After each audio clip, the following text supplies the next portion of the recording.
President Bongbong Marcos previously said he wants to discuss a lot of topics in his third State of the Nation address, or SONA. Now, what should we expect in his speech later, and what national concerns should he address?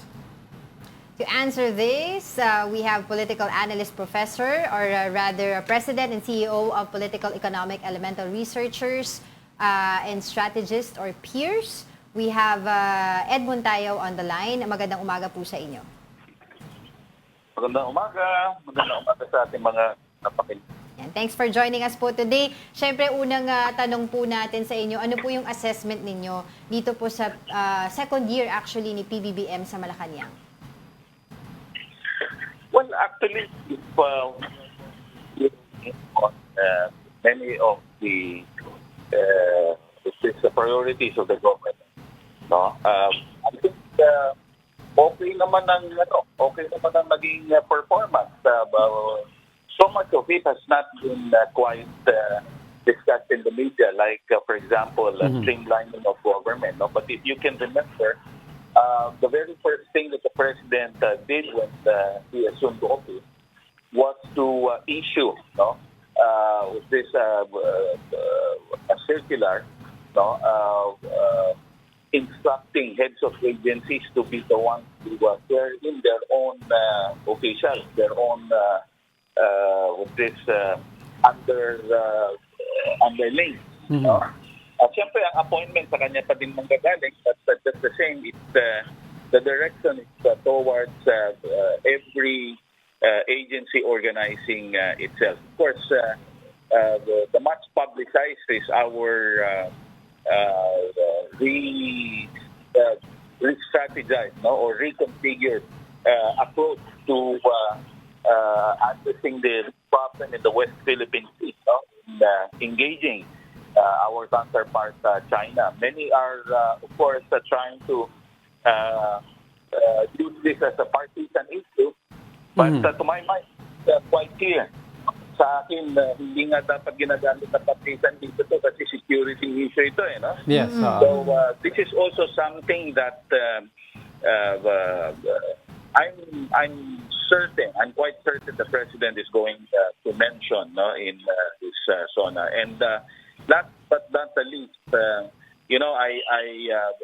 precisely asked to be introduced as part of peers because we did a study nationwide, and it revealed that, and I'm quite surprised, of all the agencies, hindi gaano kilala yung agriculture even in the rural area. Yes.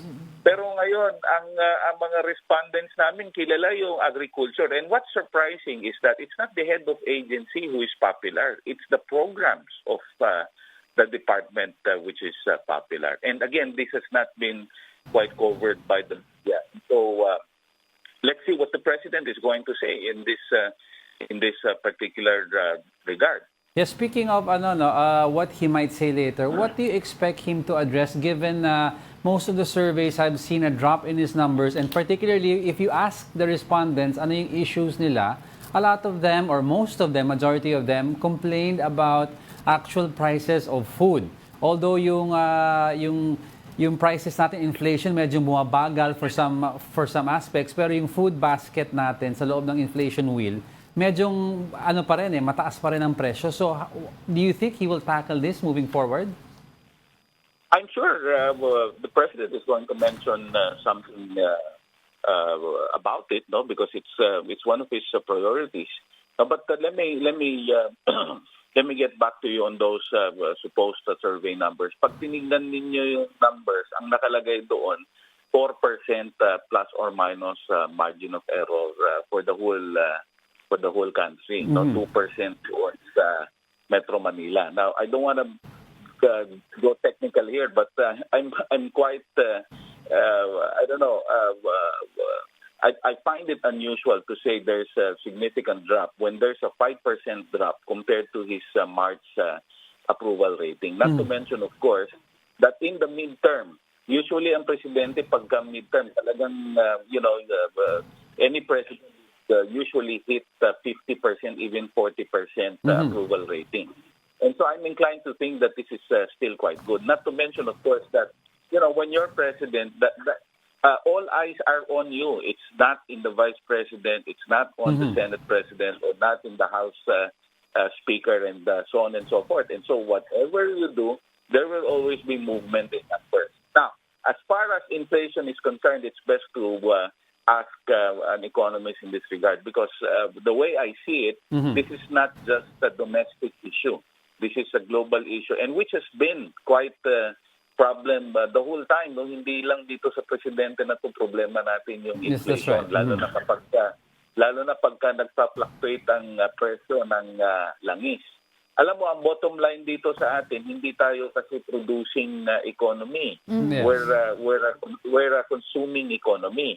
Lalo na tapos siguro sana mabanggit ng Pangulo yung pagtingin natin dito sa mga lupain natin kasi alam mo ang laking persento na ang nawawala sa agrikultura, no? Gusto nating i-modernize yung agrikultura. Yes. I-convert naman tayo ng convert na gagawin nating real estate, hindi naman natitirhan, ano?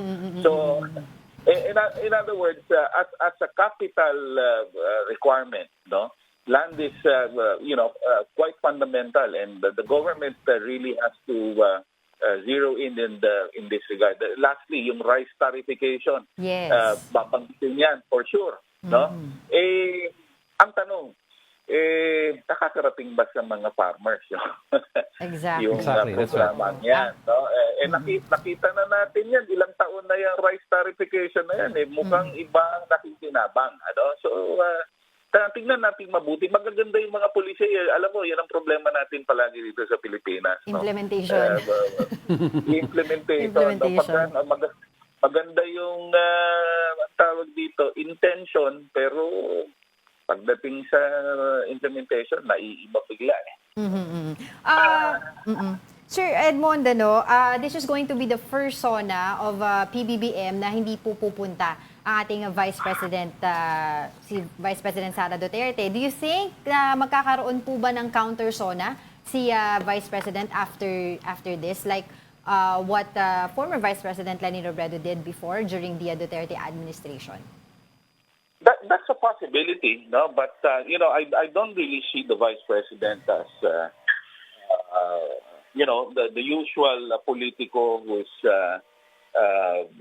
going to contradict practically anything and everything that the president is going to do. It's not just her style. Unless, of course, he's going to change her tack. Alam mo, pag tinignan mo yung vice president, para sa tatay niya, magkaiba sila ng style Magkaiba ng personalidad, magkaiba ng style. In fact, magkaiba din sila ng grupo. Yes. And so I'm inclined to think that, if I were the vice president and I will continue with the